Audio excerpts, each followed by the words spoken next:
Hallelujah. ದೇವರ ಪರಿಶುದ್ಧ ನಾಮಕ್ಕೆ ಸ್ತೋತ್ರವಾಗಲಿ. ಈ ದಿನ ನಾವು ಯೋಹಾನನು ಬರೆದ ಸುವಾರ್ತೆ ಅಧ್ಯಾಯ 9 ಹಾಗೂ 10 ಧ್ಯಾನ ಮಾಡುವಂತರಾಗೋಣ. ಯೋಹಾನನು ಬರೆದ ಸುವಾರ್ತೆ ಅಧ್ಯಾಯ 9. ಯೇಸು ಹಾದು ಹೋಗುತ್ತಿರುವಾಗ ಒಬ್ಬ ಹುಟ್ಟು ಕುರುಡನನ್ನು ಕಂಡನು. ಆತನ ಶಿಷ್ಯರು, ಗುರುವೇ, ಇವನು ಕುರುಡನಾಗಿ ಹುಟ್ಟಿರುವುದಕ್ಕೆ ಯಾರು ಪಾಪ ಮಾಡಿದರು, ಇವನೋ ಇವನ ತಂದೆ ತಾಯಿಗಳೋ ಎಂದು ಆತನನ್ನು ಕೇಳಿದ್ದಕ್ಕೆ ಯೇಸು, ಇವನೂ ಪಾಪ ಮಾಡಲಿಲ್ಲ, ಇವನ ತಂದೆ ತಾಯಿಗಳು ಪಾಪ ಮಾಡಲಿಲ್ಲ. ದೇವರ ಕ್ರಿಯೆಗಳು ಇವನಲ್ಲಿ ತೋರಿ ಬರುವುದಕ್ಕೆ ಇದಾಯಿತು. ನನ್ನನ್ನು ಕಳುಹಿಸಿದಾತನ ಕಾರ್ಯಗಳನ್ನು ನಾವು ಹಗಲಿರುವಾಗಲೇ ನಡೆಸಬೇಕು. ರಾತ್ರಿ ಬರುತ್ತದೆ, ಅದು ಬಂದ ಮೇಲೆ ಯಾರೂ ಕೆಲಸ ಮಾಡಲಾರರು. ನಾನು ಲೋಕದಲ್ಲಿರುವಾಗ ಲೋಕಕ್ಕೆ ಬೆಳಕಾಗಿದ್ದೇನೆ ಅಂದನು. ಇದನ್ನು ಹೇಳಿ ನೆಲದ ಮೇಲೆ ಉಗುಳಿ ಆ ಉಗುಳಿನಿಂದ ಕೆಸರು ಮಾಡಿ ಆ ಕೆಸರನ್ನು ಅವನ ಕಣ್ಣುಗಳಿಗೆ ಹಚ್ಚಿ, ನೀನು ಸಿಲೋವ ಕೊಳಕ್ಕೆ ಹೋಗಿ ತೊಳಕೋ ಅಂದನು. ಸಿಲೋವ ಎಂಬ ಮಾತಿಗೆ ಕಳುಹಿಸಲ್ಪಟ್ಟವನು ಎಂದರ್ಥ. ಅವನು ಹೋಗಿ ತೊಳಕೊಂಡು ಕಣ್ಣು ಹೊಂದಿದವನಾಗಿ ಬಂದನು. ಆಗ ನೆರೆಹೊರೆಯವರು, ಅವನು ಭಿಕ್ಷುಕರಾಗಿದ್ದದ್ದನ್ನು ಮೊದಲು ನೋಡಿದವರು, ಇವನು ಕೂತಿದ್ದ ಆ ಭಿಕ್ಷುಕನಲ್ಲವೇ ಅಂದರು. ಕೆಲವರು, ಹೌದು, ಅವನೇ ಅಂದರು. ಇನ್ನು ಕೆಲವರು, ಅವನಲ್ಲ, ಅವನ ಹಾಗಿದ್ದಾನೆ ಅಂದರು. ಅವನಾದರೆ, ನಾನೇ ಅವನು ಅಂದನು. ಆಗ ಅವರು, ನಿನಗೆ ಕಣ್ಣು ಹೇಗೆ ಬಂದವು ಎಂದು ಅವನನ್ನು ಕೇಳಿದ್ದಕ್ಕೆ, ಇವನು ಯೇಸು ಎಂಬವನಿದ್ದಾನಲ್ಲ, ಅವನು ಕೆಸರು ಮಾಡಿ ನನ್ನ ಕಣ್ಣಿಗೆ ಹಚ್ಚಿ ಸಿಲೋವ ಕೊಳಕ್ಕೆ ಹೋಗಿ ತೊಳಕೋ ಎಂದು ಹೇಳಿದನು. ನಾನು ಹೋಗಿ ತೊಳಕೊಂಡೆನು, ಕಣ್ಣು ಬಂದವು ಅಂದನು. ಅವರು, ಅವನೆಲ್ಲಿದ್ದಾನೆ ಎಂದು ಅವನನ್ನು ಕೇಳಿದ್ದಕ್ಕೆ ಅವನು, ನನಗೆ ಗೊತ್ತಿಲ್ಲ ಅಂದನು. ಮುಂಚೆ ಕುರುಡನಾಗಿದ್ದ ಇವನನ್ನು ಫರಿಸಾಯರ ಬಳಿಗೆ ಕರಕೊಂಡು ಹೋದರು.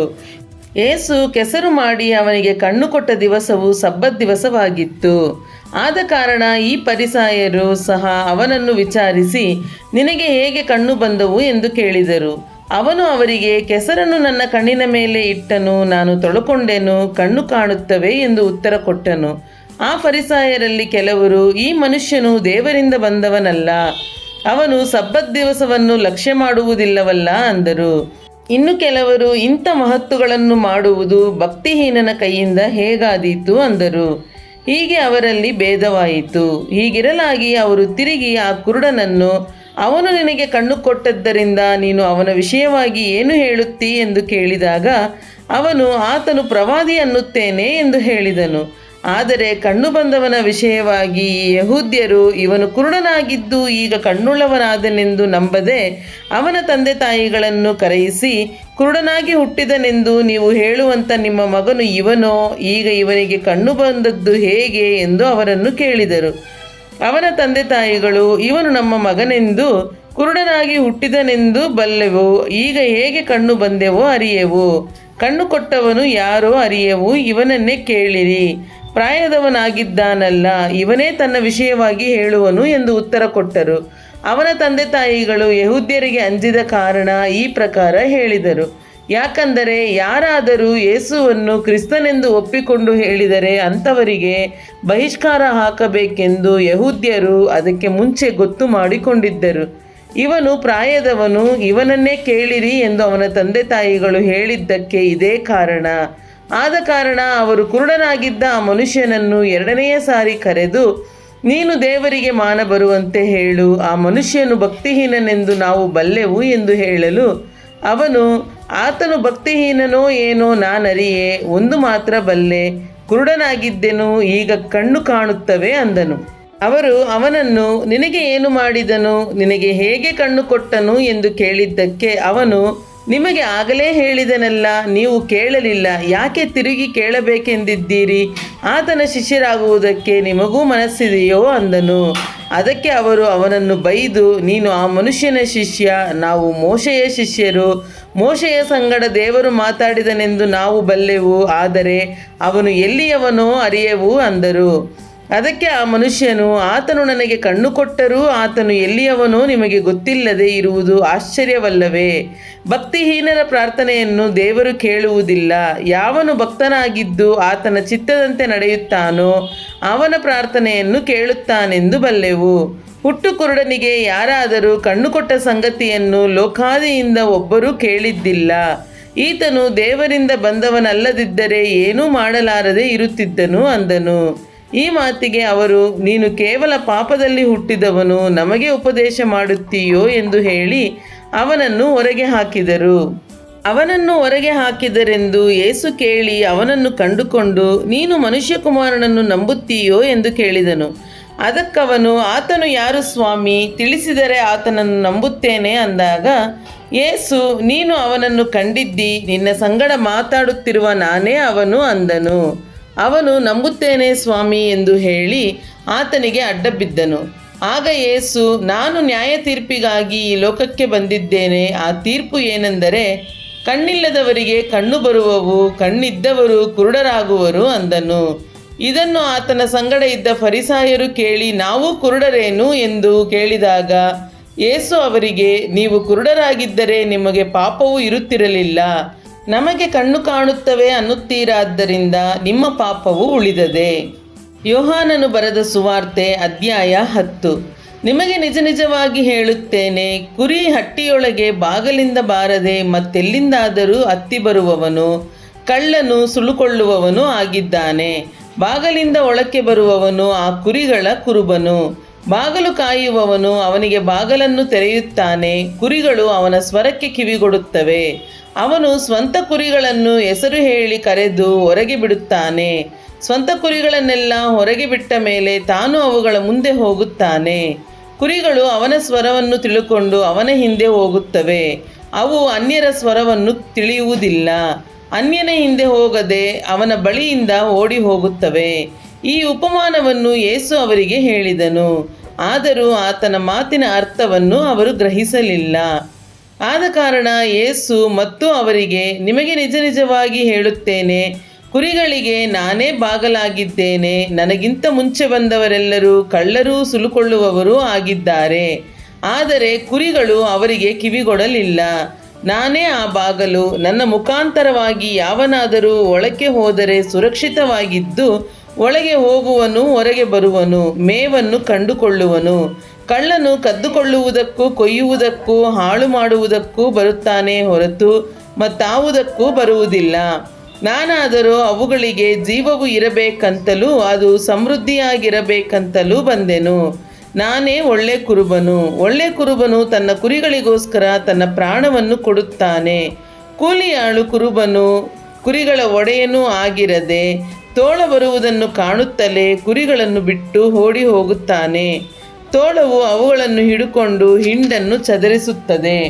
ಅವನು ಕೂಲಿಯಾಳು, ಕುರಿಗಳ ಚಿಂತೆ ಅವನಿಗಿಲ್ಲ. ನಾನೇ ಒಳ್ಳೆ ಕುರುಬನು. ತಂದೆಯು ನನ್ನನ್ನು, ನಾನು ತಂದೆಯನ್ನು ತಿಳಿದಿರುವಂತೆಯೇ ನಾನು ನನ್ನ ಕುರಿಗಳನ್ನು ತಿಳಿದಿದ್ದೇನೆ. ನನ್ನ ಕುರಿಗಳು ನನ್ನನ್ನು ತಿಳಿದಿವೆ ಮತ್ತು ಕುರಿಗಳಿಗೋಸ್ಕರ ನನ್ನ ಪ್ರಾಣವನ್ನು ಕೊಡುತ್ತೇನೆ. ಇದಲ್ಲದೆ ಈ ಹಟ್ಟಿಗೆ ಸೇರದಿರುವ ಇನ್ನೂ ಬೇರೆ ಕುರಿಗಳು ನನಗೆ ಅವೆ. ಅವುಗಳನ್ನೂ ನಾನು ತರಬೇಕು. ಅವು ನನ್ನ ಸ್ವರಕ್ಕೆ ಕಿವಿಗೊಡುವವು. ಆಗ ಒಂದೇ ಹಿಂಡು ಆಗುವುದು. ಒಬ್ಬನೇ ಕುರುಬನಿರುವನು. ನಾನು ತಿರುಗಿ ಪಡಕೊಳ್ಳುತ್ತೇನೆಂದು ನನ್ನ ಪ್ರಾಣವನ್ನು ಕೊಡುತ್ತೇನೆ. ಅದರ ನಿಮಿತ್ತವಾಗಿ ತಂದೆಯು ನನ್ನನ್ನು ಪ್ರೀತಿಸುತ್ತಾನೆ. ನನ್ನ ಪ್ರಾಣವನ್ನು ಯಾರೂ ನನ್ನಿಂದ ತೆಗೆಯರು. ನನ್ನಷ್ಟಕ್ಕೆ ನಾನೇ ಅದನ್ನು ಕೊಡುತ್ತೇನೆ. ಅದನ್ನು ಕೊಡುವುದಕ್ಕೆ ನನಗೆ ಅಧಿಕಾರ ಉಂಟು. ಅದನ್ನು ತಿರುಗಿ ಪಡಕೊಳ್ಳುವುದು ನನಗೆ ಅಧಿಕಾರ ಉಂಟು. ಈ ಅಪ್ಪಣೆಯನ್ನು ನನ್ನ ತಂದೆಯಿಂದ ಹೊಂದಿದ್ದೇನೆ ಅಂದನು. ಈ ಮಾತುಗಳ ದೆಸೆಯಿಂದ ಯೆಹೂದ್ಯರಲ್ಲಿ ತಿರುಗಿ ಭೇದವಾಯಿತು. ಅವರಲ್ಲಿ ಅನೇಕರು ಅವನಿಗೆ ದೆವ್ವ ಹಿಡಿದದೆ, ಹುಚ್ಚು ಹಿಡಿದದೆ, ಯಾಕೆ ಅವನ ಮಾತು ಕೇಳುತ್ತೀರಿ ಅಂದರು. ಮತ್ತು ಕೆಲವರು, ಇವು ದೆವ್ವ ಹಿಡಿದವನ ಮಾತುಗಳಲ್ಲ, ದೆವ್ವವು ಕುರುಡರಿಗೆ ಕಣ್ಣು ಕೊಡಬಲ್ಲದೆ ಅಂದರು. ಆ ಕಾಲದಲ್ಲಿ ದೇವಾಲಯ ಪ್ರತಿಷ್ಠೆಯ ಹಬ್ಬವು ಯೆರೂಸಲೇಮಿನಲ್ಲಿ ನಡೆಯಿತು. ಆಗ ಚಳಿಕಾಲವಾಗಿತ್ತು. ಯೇಸು ದೇವಾಲಯದೊಳಗೆ ಸೊಲೊಮೋನನ ಮಂಟಪದಲ್ಲಿ ತಿರುಗಾಡುತ್ತಾ ಇರುವಾಗ ಯೆಹೂದ್ಯರು ಆತನನ್ನು ಸುತ್ತಿಕೊಂಡು, ಇನ್ನು ಎಷ್ಟು ಕಾಲ ನಮ್ಮಲ್ಲಿ ಅನುಮಾನ ಹುಟ್ಟಿಸುತ್ತಿ?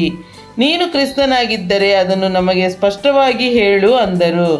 ಅದಕ್ಕೆ ಯೇಸು, ನಿಮಗೆ ಹೇಳಿದನು, ಆದರೆ ನೀವು ನಂಬದೇ ಇದ್ದೀರಿ.